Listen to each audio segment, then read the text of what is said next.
Now if you think of, we called proc contents as the method of viewing the metadata. Why we called so?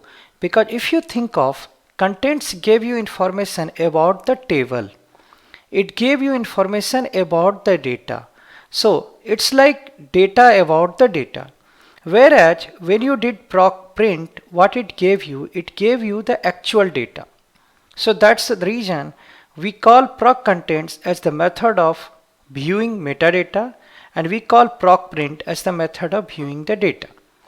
Now let me show you a method of directly entering the data in SAS.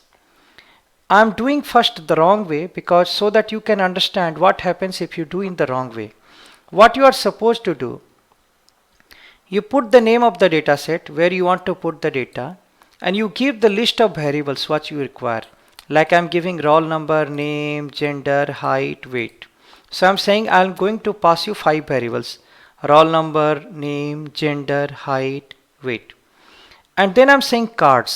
Cards is one line which says that okay, you start reading. And at the end, when you put a colon, it says you stop reading. And when you run it, it should create the data. So if you think of, like you are giving name of the output data set, list of variables along with format. If you think of here, I have not put the format. All the variable has been put just like that. So what happens if you do it this way? This is actually a wrong way, but let me show it to you what happens. It will also override the earlier SAS data, SAS student data, because I am giving the same name. So when I am running it, it is neither throwing any error. If you think of, there is no error in the log, but if you think of output data, what it has done, it has given roll number, height and weight correctly, but no name and gender. Why so? Because by default SAS expects data set to be number. So that's why even if you have not given anything, it assumes each and every variable to be number. So how do we take care? To take care, what you need to do, whatever is number, you can just leave like that. But whatever is character, like name is a character, gender is a character, after that you put the dollar sign. Dollar sign tells SAS to treat these variable as character. So if I run it this time,